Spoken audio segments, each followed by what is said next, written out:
नमस्कार दोस्तों, कहानी की शुरुआत में हमें रास्ते में जाते हुए दो बसेस को दिखाया जाता है। उस बस में बहुत सारी फीमेल स्टूडेंट्स होती हैं, जो वे सभी अपने क्लास के लिए जा रही होती हैं।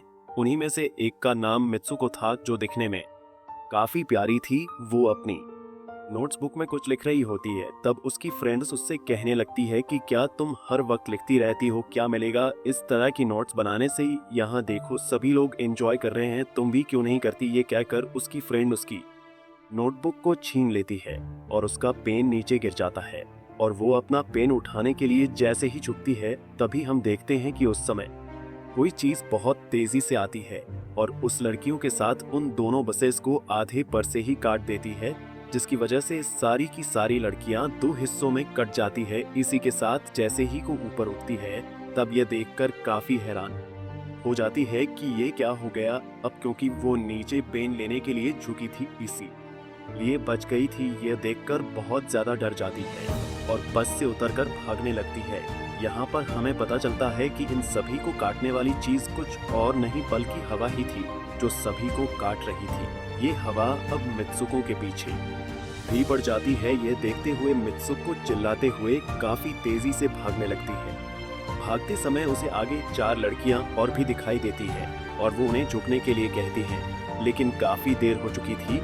वो हवा उन्हें भी आधे पर से काट कर चली जाती है। लेकिन उनमें से एक लड़की को बचा लिया था कि तभी इन्हें कुछ साइकिलिंग करते हुए लड़कियां नजर आती हैं, जो कहीं पर जा रही थीं। उन्हें भी ये बचाने की कोशिश करती हैं, लेकिन वो हवा उनके साथ भी वही करता है जो अभी इनके दोस्तों के साथ हुआ। और इसी दौरान वो लड़की भी मारी जाती है, जिसे अभी उस अदृश्य चीज से बचाया था। अब वो यह देखकर काफी डर जाती है और वो इधर उधर भागने लगती है। आगे हम देखते हैं कि जब एक नदी के पास जाती है, तो वो ये देखकर हैरान हो जाती है कि उस नदी में भी पहले से बहुत सारी डेड बॉडीज पड़े हुए थे, जिसने हवा में यानी उस अदृश्य चीज ने काट दिया था। वहां से वो एक डेड बॉडी के कपड़े लेकर चेंज कर लेती है। अगले सीन में हम देखते हैं कि मित्सुको चलते चलते एक स्कूल में पहुंच चुकी है, जहां पर और भी बहुत सारी फीमेल स्टूडेंट्स थी। उनका यूनिफॉर्म मित्सुको की यूनिफॉर्म से काफी डिफरेंट था। यानी ये भी था कि वो तो उनके स्कूल की स्टूडेंट तो नहीं थी कि तभी एक लड़की के पास आती है और उससे कहने लगती है कि तुम कैसी हो। दरअसल देखा जाए तो वो लड़की उसकी बेस्ट फ्रेंड थी, लेकिन उससे पूछती है कि क्या तुम सच में मेरी बेस्ट फ्रेंड हो, क्योंकि उसे कुछ भी समझ में नहीं आ रहा था कि उसके साथ हो क्या रहा है। वो काफी सदमे में थी। यहाँ पर हम ये भी जान पाते हैं कि और उसकी बेस्ट फ्रेंड काफी ज्यादा एक दूसरे को प्यार करती है कि तभी वहीं पर तेज हवा चलती है और को डर कर बिल्डिंग के अंदर चली जाती है।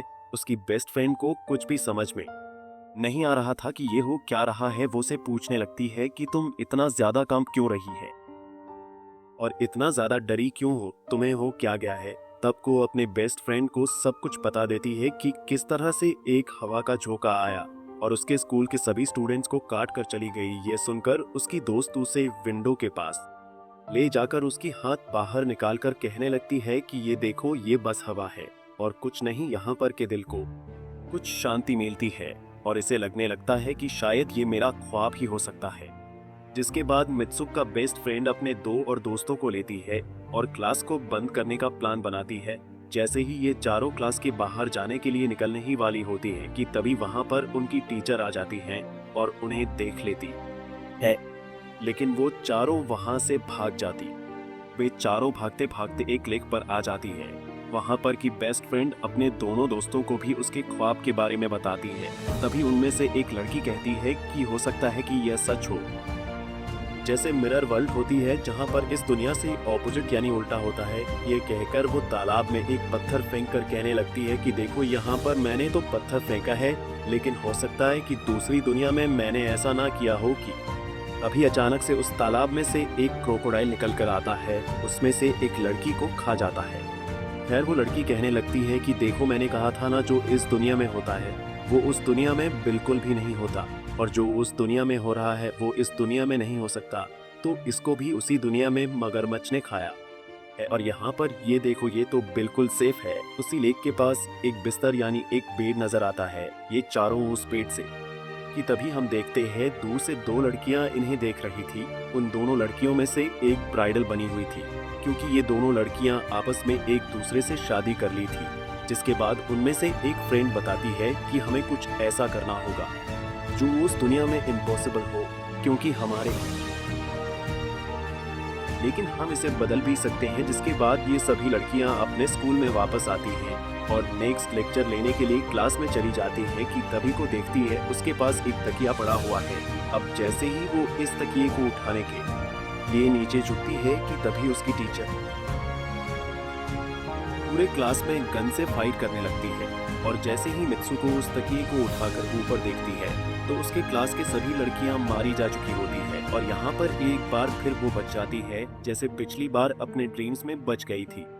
मित्सुको की टीचर उसके पास आकर कहती है कि तुम्हारी हिम्मत कैसे हो गई इस क्लास को बंद करने की, हमारा भी मरना तय है। कि तभी उसी वक्त दो लड़कियां और आ जाती हैं और को बचाकर वहां से भागने की कोशिश करती हैं, लेकिन एक दूसरी टीचर वहां पर आकर उन दोनों लड़कियों को मौत के घाट उतार देती है। अब जितने भी स्टूडेंट्स की जान बच गई थी उनके साथ बाहर भागने लगती है, लेकिन स्कूल की सभी टीचर्स उन सभी लड़की फायरिंग करने लग जाती है। अब यहाँ पर फायरिंग के दौरान सभी लड़कियां जैसे ही वहां से बाहर आती हैं तो यहाँ पर हवा उन्हें काट देती है। यहाँ पर अब मित्सुको यहाँ पर एक बार फिर से अकेली रह जाती है और वो वहां से भागकर क्राउड एरिया से होता हुआ पुलिस स्टेशन में जाती है। वो वहां पर सब कुछ बताने लगती है उसकी यह बात सुनने के लिए। इसके बाद पुलिस वाली लड़की उससे कहती है कि लेकिन तुमने स्कूल वाले कपड़े तो नहीं पहने हुए हैं। और जब वो उसके सामने एक मिरर को रखती है तब मित्सुको उस मिरर में देखती है कि वो तो एकदम से बदल गई होती है और लोग उसे मित्सु के नाम से नहीं बल्कि उसे किसी और नाम से बुला रहे थे। यहाँ पर हमें पता चलता है कि उसकी शादी होने वाली थी। तब वही पुलिस ऑफिसर उसे उसकी शादी के लिए लेकर जाती है। यह देखकर आसपास के लोग उसे कंग्रेचुलेशंस दे रहे थे। अब जैसे ही वे सभी उसे लेकर चर्च पहुंचते हैं तो मित्सुको को बेस्ट फ्रेंड भी वहीं पर मौजूद होती है। मित्सुको उससे पूछने लगती है कि यह सब मेरे साथ क्या हो रहा है। तब उसकी दोस्त उससे कहती है कि अभी खामोश रहो, हम अभी किसी के कंट्रोल में हैं, बस जैसा मैं कहूँ तो तुम वैसा ही करो। और ये कहते हुए वो उसका वेडिंग ड्रेस पहनती है और उसे वहां जाने के लिए कहती है। अब जैसे ही वो अपनी मैरिज सेरेमनी के लिए आगे बढ़ती है तो वहां की सभी लड़कियां उसका मजाक उड़ाने लगती है। ये देखकर उसकी बेस्ट फ्रेंड एक एक करके सभी को मारना शुरू कर, जिसके बाद जैसे ही को आगे बढ़ती है तो उसके की जगह एक ताबूत खड़ा हुआ नजर आता है। उस ताबूत को खोले जाने पर एक बड़ा पिग बाहर निकल कर आता है। मित्सुको उसे देखकर काफी ज्यादा डरने लगती है और एक टूटी हुई बोतल से उस पर अटैक कर देती है और उसकी बेस्ट फ्रेंड चर्च से भागते हुए बाहर आ जाती है। यहाँ गेट पर भी दो लड़कियां इन्हें रोकने की कोशिश करती हैं, लेकिन मित्सुको की बेस्ट फ्रेंड इन्हें मारकर वहां से भाग जाते हैं। उधर मित्सुको दूसरी तरफ भाग रही थी क्योंकि अब उसे लगने लगा था कि उसके साथ कुछ ज्यादा ही गलत हो रहा है। आगे जाने पर एक और मिरर में खुद को देखती है तो वो एक बार फिर से खुद को बदला हुआ पाती है।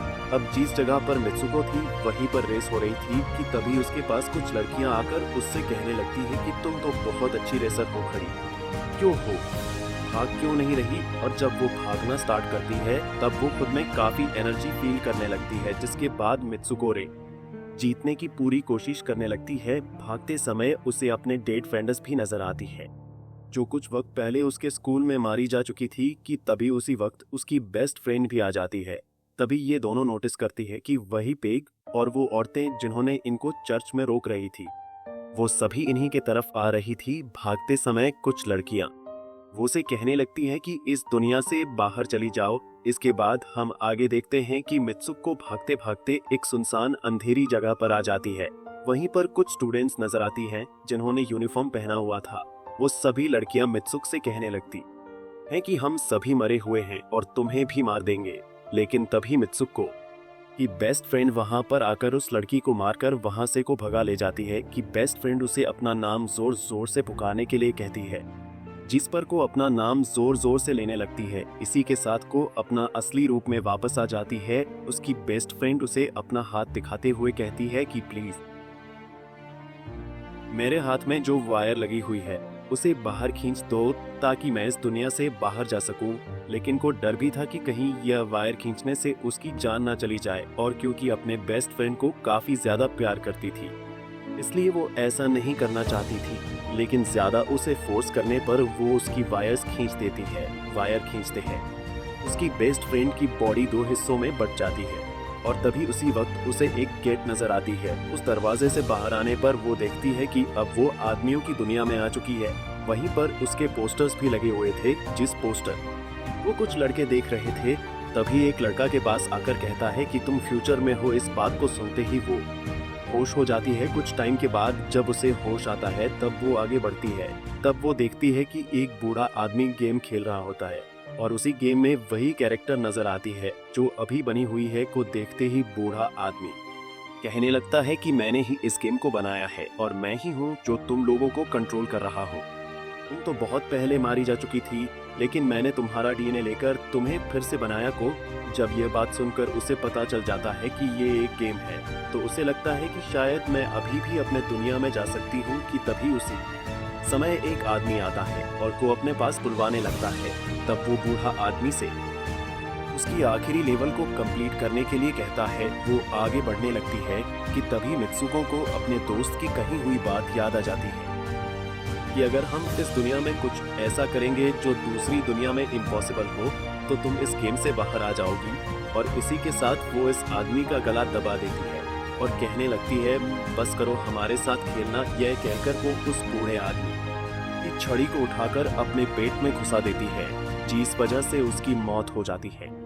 और यहाँ पर हम देखते हैं कि बूढ़ा आदमी ये सोच भी नहीं सकता था कि मित्सुको ऐसा कुछ कर सकती थी और इसी के साथ उसकी डेस्टिनी पूरी तरह से चेंज हो जाती है। वो इस दुनिया में यानी गेम में तो मर चुकी थी, लेकिन असली दुनिया में वो अभी भी जिंदा थी। आगे हमें ये भी दिखाया जाता है कि बाकी के कैरेक्टर्स भी किसी ना किसी वजह से अपने आप को मार लेते हैं और अब वे सभी गेम का पार्ट नहीं थे। अगले सीन में हमें को बर्फीली जगह पर लेटा हुआ दिखाया जाता है और अब वो अपने रियल वर्ल्ड में आ चुकी थी और इसी के साथ यह दिमाग घुमा देने वाली कहानी यहीं पर खत्म हो जाती है। आगे